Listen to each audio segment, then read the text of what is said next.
So here I am at my kitchen counter, which this is my workspace. I always have something to protect my countertop, and this is just some freezer paper. And today I've just spent the morning outside. It's been absolutely glorious watching the birds fly. And this is my bird sketchbook. So this is where I am inspired by. I practice, I play. Sometimes works out great, sometimes not so much. But this is where I just use the idea of birds to experiment with different kinds of things, different kinds of media, different kinds of styles, different ways of using materials.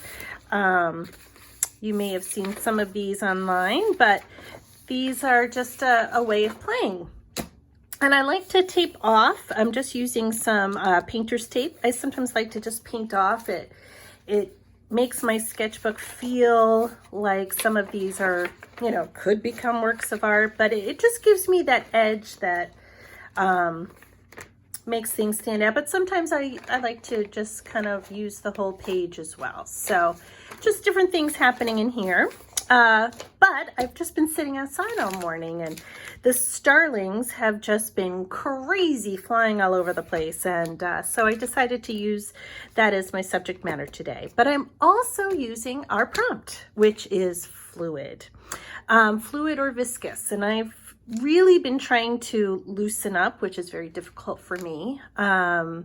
And so the idea of fluidity, things having movement, certainly birds have lots of movement.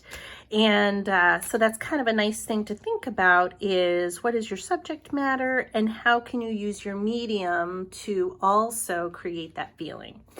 So I'm using the Starling today. I already started a quick sketch, and I've just been using something that will be fluid. So this is General Sketch and Wash, which I use quite often, even under my acrylic paintings. It's just a great way to kind of move my pencil, create some interesting marks in different ways. And so that's kind of a nice,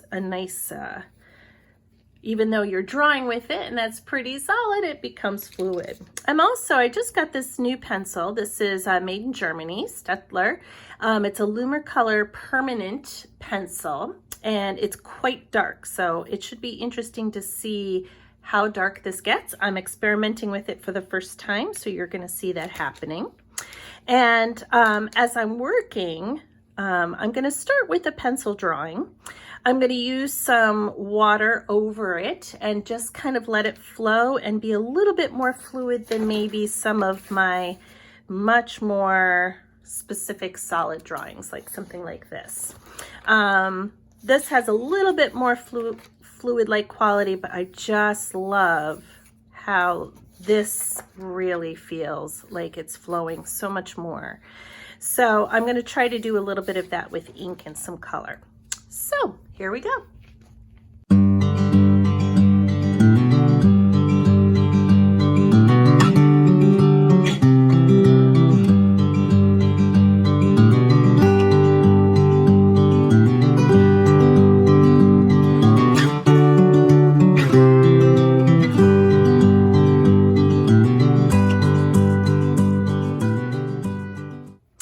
So at this point, I've just been using the General Sketch and Wash, which is something that I use a lot. I am not a watercolorist. I sometimes will sketch with watercolor, but I don't really like the medium for myself because I like to mix so many materials. And what is going to happen with the Sketch and Wash is, as soon as this is dry, it's going to become permanent, so that I can build any layers over this that I want. I can push things back, forward. I can do collage, which is my medium of choice. But so far, I've used this pencil a lot, so I'm comfortable with it. But what I'm going to use now is something brand new. So I'm going to go into the Stettler Lumercolor Permanent. This is, again, something new. You can see I've never even used this pencil, just right out of the box. And I'm going to see if I can build up a few more darks. Certainly, a starling is a black bird. with lots of little white spots on its back, depending on the season. Summer and winter look very different. It's also a beautiful, even though it's a blackbird, it has some iridescence in it. So when I get to some of the color, I'll be adding some of that in there as well. So I'm going to let this dry for a moment, and then I'm going to go back into it with this darker permanent pencil, and we'll see how that works.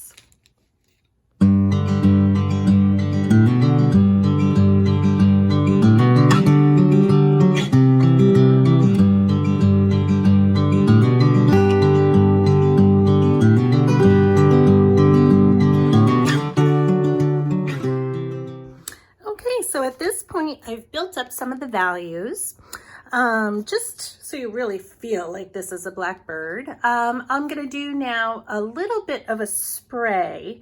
Since this is this is a permanent pencil, the Sketch and Wash is permanent, but I'm just going to do a little bit of a spray with a fixative just to make sure that nothing does move as I work forward, and start pouring and allowing things to kind of flow some more over top of my birds. So I'm going to give that a spray. I really like this Spectra Fix, and it's for pastel, chalk, pencil, charcoal, oil pastel colored pencils. Works great on lots of different, it's all natural, odor-free. It has a milk casein formula, but I have found that when I just do a light spray, let that dry, it just really does its job to keep any kind of pencil that you may use in place. Okay. So for this next step, I'm going to switch over to some inks. Again, this is an Indie ink. This is Bombay, Dr. Philip Martin. And I really like, again, things that, although are fluid, are going to be permanent so that I can continue to build layers. I'm going to be using a little bit of some darker colors, some teal, some blue, probably a little bit of some purple or violet, and maybe a little bit of some brown, just to kind of give it a little earthiness. I'm not sure yet. I might go back in with some other ink later that has a fluid drawing materials. So I also always make sure I have my paper towel because messy, and I'm also going to use a little tiny atomizer. It's a mini mister. I love this because it's a really soft, beautiful spray, small in my hand, easy to control rather than a big water bottle. So now we're going to move on to some more fluid.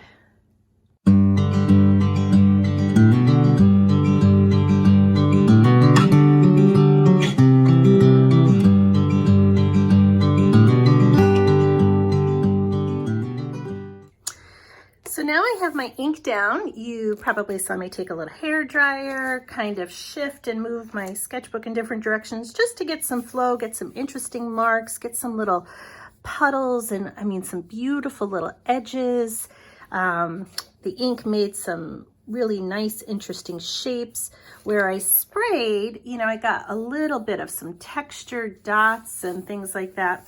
I used quite a bit of water this time, but I'm kind of happy with the results. Something surprising that happened is that I knew that this pencil, the Staedtler Lumicolor Permanent, is very waxy. It went on so beautifully soft. It felt good. I actually bought this pencil to use with acrylic paints, and so that I could go back into some of my paintings and do some drawing, some mark making, and it would stay and be permanent.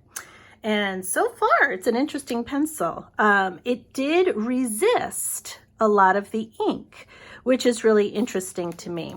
I can see that some of the Sketch and Wash, not that it moved or washed away, but was a little bit overpowered by some of the ink, and I don't see as many of my marks and blending and some of the washes that happened in there, but that is kind of interesting too. So we're just gonna kind of see where this goes and what happens to it. This has all been just a really fun experiment of working with water, fluid materials. And the next step for me is I'm going to use a little bit of gesso. I often keep my gesso when I'm doing something like this in just a little small container. This is great too because it's part of my travel set. So when I'm out and about or traveling and I want to bring some nice white, gesso is great for that. And I'm going to use the gesso to bring in some of the lights and highlights. It'll just kind of create a little bit more contrast between my bird and my background. And then we'll take the next step from there.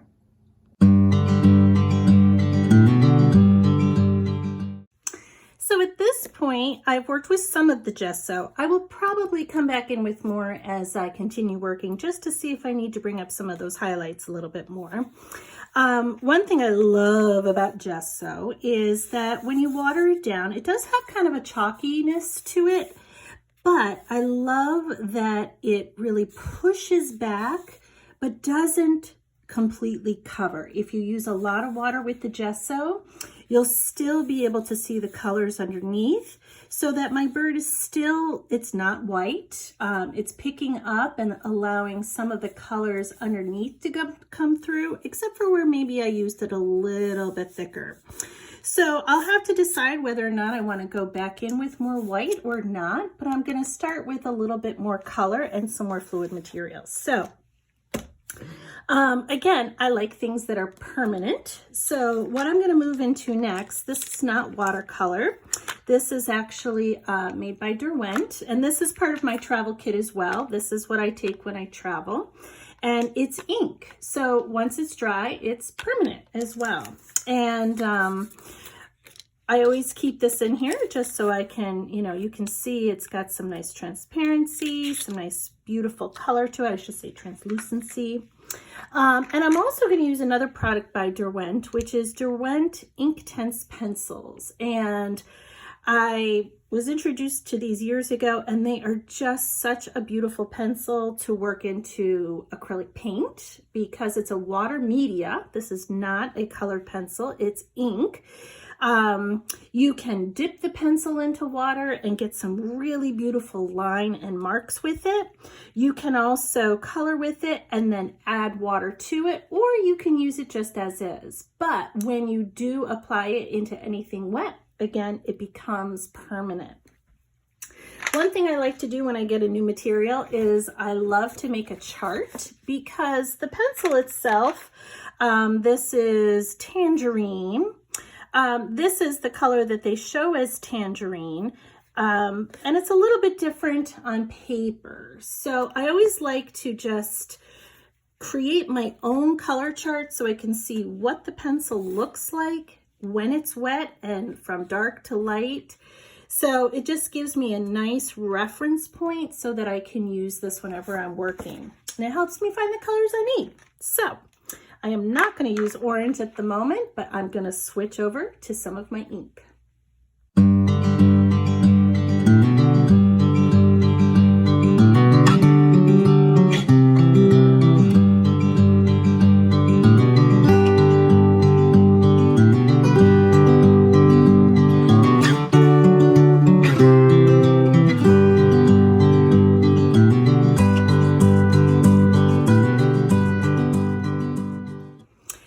So I'm going to stop there for now. I'm going to let this dry a little bit. I think I'm going to go back in with probably just a little bit more white. And then I'm going to start collaging the background. Right now, there just is not enough contrast between the bird and the background. And collage might be a nice way to add some additional textured materials and help me create a little bit more contrast right around in here. I could go in with some other materials, but it's just not mine if I don't have some kind of collage. So I'm going to use some collage material that is also very fluid and has a lot more going on with it. So that'll be the next little section. So for this next step, I'm going to do some collage. I'm going to make some collage paper. I've been using a lot of this. It's called wet strength tissue paper. It's something that I ordered from Europe. A lot of people use deli paper. You can use regular tissue paper, but what I like about it is that it really kind of softens and disappears. You can see my hand through the material. And it just kind of melts in. So I really like that about this material. So this has a smooth side and a rough side, and I'm going to be working on the smooth side. These are some papers that I've made in the past that I use for collage, and they're just, I do a lot of washes and things across them, and it gives me some lovely, just kind of translucent paper that, again, I can get lots of different things out of.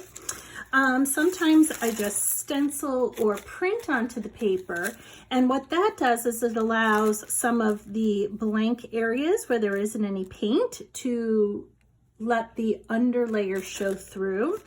So this tissue paper, I just did a stencil, but this is all acrylic paint. This one is a little bit more solid.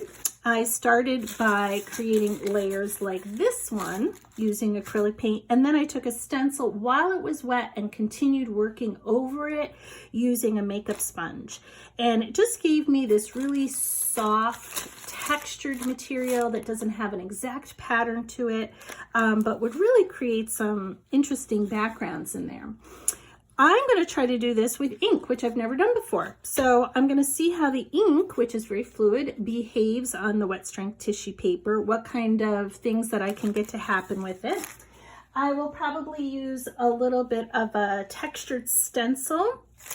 And I was playing with, you know, what colors are going to create some nice contrast, but also I want to make sure that I don't get too far away from my color palette. So I kind of liked how the magenta and purples in here kind of mimicked what was happening here in the head. So I think it'll just kind of melt into some of this background area. So we'll see. I don't know. We'll see what happens.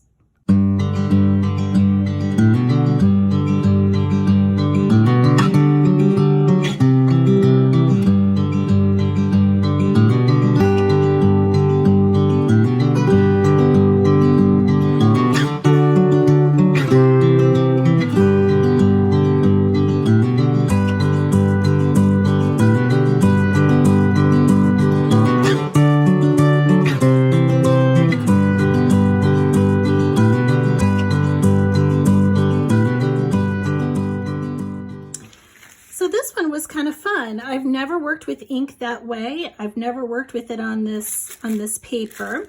I am working on a Teflon layer underneath. Number one, it's not going to soak through. Number two, nothing is permanent on it. I can get it off. I did have a little bit of sticking there. I have a little bit of a hole. No big deal. I'm going to rip this up anyway. I do every once in a while just kind of wipe this off, but the back of it is kind of beautiful too. So it gives me, because it goes through, it gives me a couple different ways that I can use the material. I usually just leave it right on here to dry. I did a little bit of blow drying. I love when the paint chases and you get these really beautiful lines that are going into some of those wrinkles and things. And I like using these kinds of stencils that just move all over and just make really beautiful lines. This is meant to be like grass-like materials, but I think this is like a wisteria kind of vine, but they just make these really, really beautiful marks that you really can't tell exactly what it is. It just becomes texture. I think for my next experiment though, I'm going to try some rice paper and see how that behaves with the ink. So the rice paper is really nice because it tears differently. You get these really beautiful fuzzy edges that again just kind of disappear. Rice paper has a smooth side, it has a rough side. I'm going to use the smooth side again because the paint and material is just going to flow across the top. And we'll see how this behaves with the ink as well and see what we can create.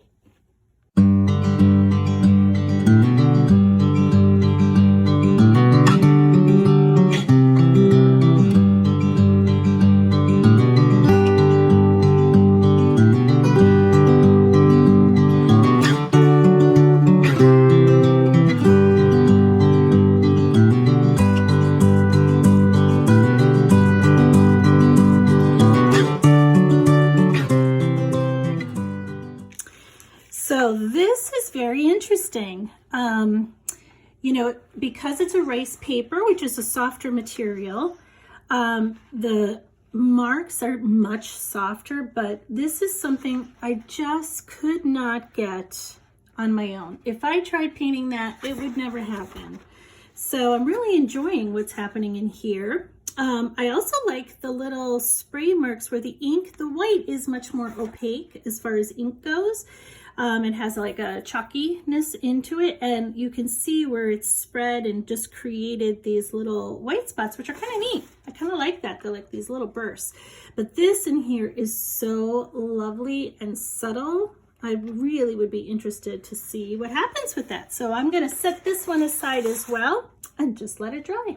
So here I am back. I've got some of my collage materials. All of those papers that I made are now dry, ready to be used. And I've just pulled a few other things from some of my containers.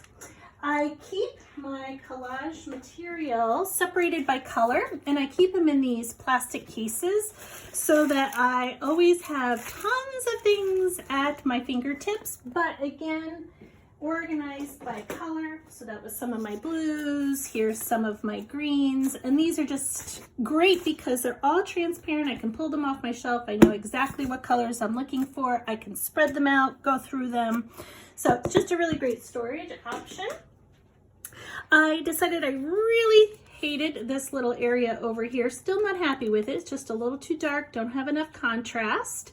But I went over it with some gesso, and what I like is I can still see those fluid watermarks and spills and things that happened before. So I'm just gonna now go back in and start collaging. And that's why I like to use permanent materials, because I use matte medium and collage over the top. If this was watercolor or some kind of material that will lift, then the matte medium would completely take it off. So this allows all of this to stay put, to be permanent, and then I can work over the top of it. You can see my hands are definitely picking up all that ink and play. So now we're on to a little bit of collage.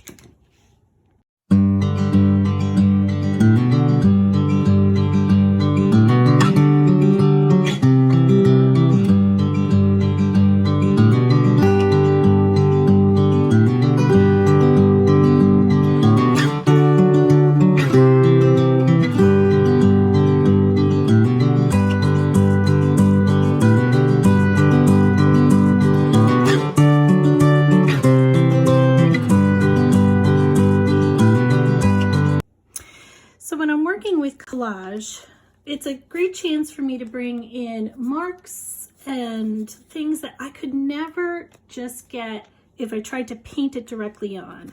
You can see I used both materials, and you can see they rip very differently. This gives you that really soft edge, which is the rice paper, and the paper that is the wet strength, you get a little bit of some sharper edges. Sometimes I even use scissors with this just to, you know, if I really want a sharp edge, but typically I like to have some softer edges. So I played with just changing some of the color. You can see that you can still see through a lot of the material, and you still get a lot of those, you know, marks and things that we had made before. So that's kind of nice. And now I'm going to let this dry for a little while, and then I'll come back in with some of my final details. It's a lot for a sketchbook, but I've learned quite a few things so far. So that is what a sketchbook is all about. Not a finished piece, not a perfect piece, but just a chance to kind of explore and play. So I played with some more fluid materials than I had done before. So let this dry, and then I'll come back in and I'll add some of the final details. So now that this has had a chance to dry, I'm going to go ahead and take off the tape. It gives me a better view, and then I can kind of figure out what I need to do.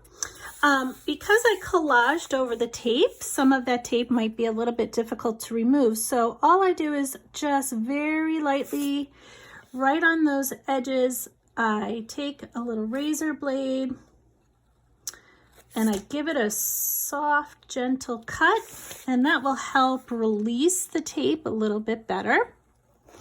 One thing I forgot to mention is that when I do collage, I try to work from the background forward so that you probably saw I didn't start working on my bird until I had done a little bit more with that background. So I got to figure out which tape is on top here. Nothing like peeling back. This is why I like to work with a taped background, just because it's going to allow me to see a little bit more clearly what it is that I want to do with my work. So just peeling that back, you can see that came off nice and easy because I gave it a little bit. This is going to be a little harder, I can tell, on this side. And part of that is because I couldn't see exactly where that tape was. That's okay. It's my sketchbook. It's not a finished work. And I can just let it go. All right. So that gives me a little bit of a better look at what I have and what I need to change. I also know that I'm going to have to work on some values. And I use a value finder on my phone just to look at this in grayscale and see what parts I need to bring forward, what parts I might need to push back. There's no doubt that right here in this area, there just isn't enough contrast. There's just not enough detail in here. And I'm trying to decide, do I want to go back and work with some pencil? Do I want to go back in with some gesso and maybe push some parts back and bring some forward? Or do I want to let this kind of melt off the paper? So I have to think about that for a little bit. I know I'm going to go back and bring out some of the details in the face because this is my focal point. This has a lighter background. It's kind of framed out, but I want to make sure that you also want to come down and follow the shape of the bird and also move your eye and see some of the other really beautiful details that are hidden within the sketch. So that's the next step.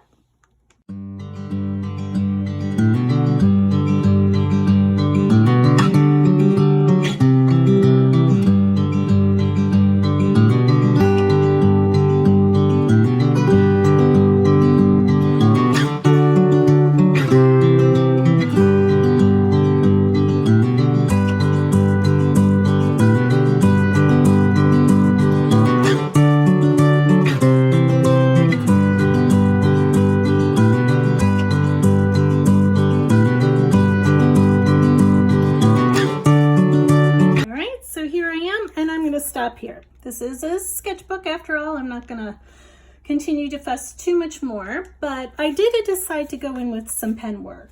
I've been doing that with many of my other images in here, and there's something about the line that I just can't get away from. So I have done that with some of my other birds here, including all the way back into the beginning. So just thinking about some of that line kind of took me here. So I think at this point I've got some really interesting things going on. I learned a lot about what I could do with some of the inks and some of the flow and pushing some back, bringing some forward. I think the background feels pretty fluid. I'm still a little tight with my bird, but I did enjoy the process and it was fun to work on. So all in all, I'm going to call that a success.